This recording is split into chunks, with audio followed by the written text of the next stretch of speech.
Okay, everybody, just a really quick video to go over 7 and 8 from your standardized test prep.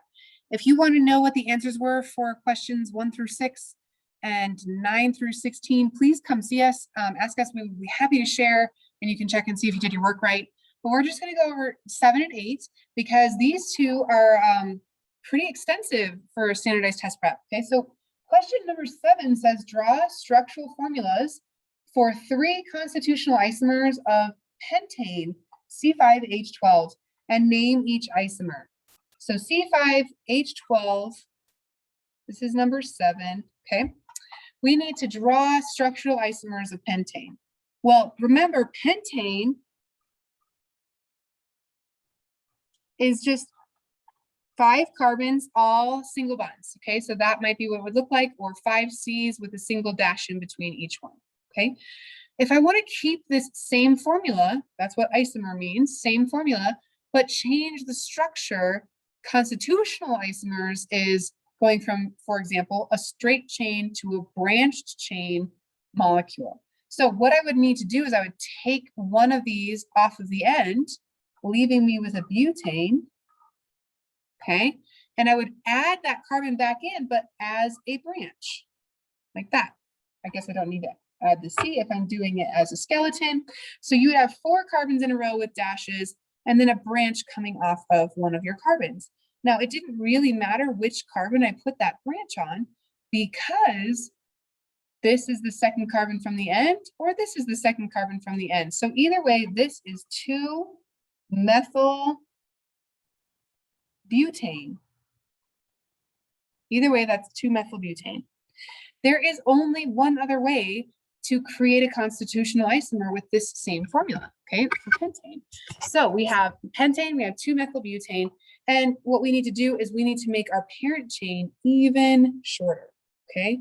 Our parent chain even shorter. So we need to take another carbon off the end. So instead of 4 carbons in a row, I'm just gonna have 3, which if you're doing a skeleton structure looks like this, 1, 2, 3. If you're doing carbons, C-C-C, okay? Then I'm going to put the 2 carbons that I still need, these 5 total carbons, I'm going to add them as branches, which means they have to come from a central carbon. So they're going to look like that, okay? So this is a propane with 2 methyl branches coming off of the same carbon. Propane is my parent, 2 methyls are coming off of that same second carbon. So this is 2, both of them, dimethyl, 2 methyl branches, propane. 2,2-dimethyl propane. Okay, question number 8. Similar.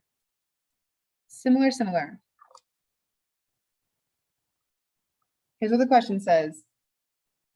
Write structural formulas for the 4 constitutional isomers of cyclopentane.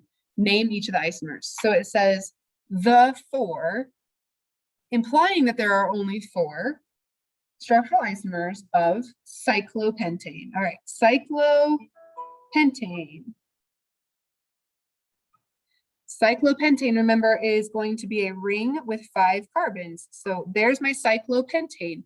If I were to figure out the formula of this, it would end up being C5, obviously.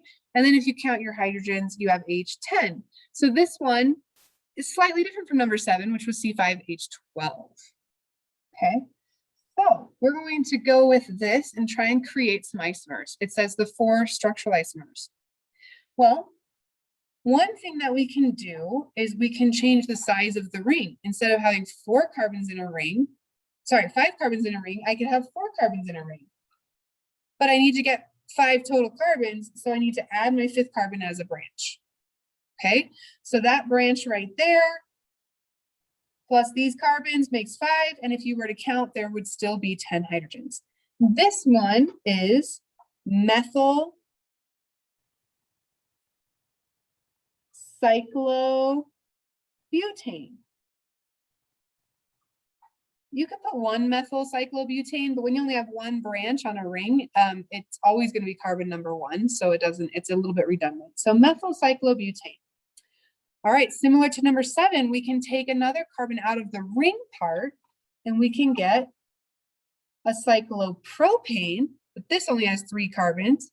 So we need to put branches to show the 4th and 5th carbon. Okay, well, the way that I just drew my branches, I put them on 2 different carbons. So this would be 1, 2 dimethyl cyclopropane. 1, 2 dimethyl cyclopropane. Okay, blah, blah, blah, right? Propane is 3 carbons with a single bonds. Cyclo means it's in a ring. Dimethyl means there's 2 different methyl branches, and this is where they're located. Now, really, theoretically, I could have put those on the same corner, those branches like this, okay? In which case it would be 1, 1 dimethyl cyclopropane, okay? So 1, 1 dimethyl cyclopropane, because they're on the same carbon. All right, there's 4 structural isomers of cyclopentane, but we're not done. There's actually a lot more than 4. I'm surprised that the book says the 4 structural isomers of cyclopentane, because we can get this same formula by changing this from a ring into a straight chain. And let me show you that. If I go with 5 carbons in a straight chain like this, if I were to count this, this is going to have 12 hydrogens. But we know how to get rid of hydrogens. This is saturated because it has all single bonds. To get rid of hydrogens, I can make it unsaturated. I only want to get rid of 2 hydrogens. So all I have to do is change this to a double bond. Change one of the bonds to a double bond, and you've just gotten rid of 2 hydrogens. This is C5H10. Now I put it after the second carbon. I could have put it after the first carbon. Like that, okay?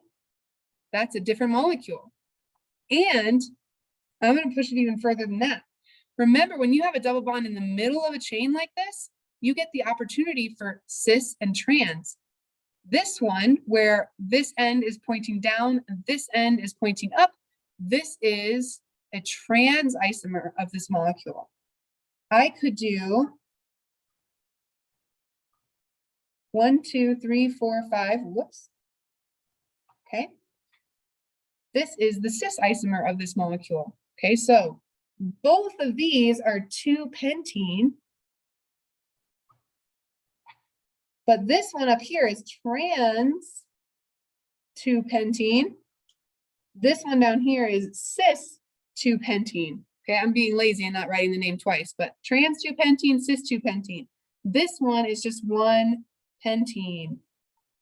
It doesn't have cis trans because the double bond is at the end, so there's not anything to make up versus down compared to the other end of it. All right, so instead of just 4 structures like the book was suggesting, I have come up with 7. All right, thanks for watching, and we will see you in class. Please feel free to ask us questions if you need any help.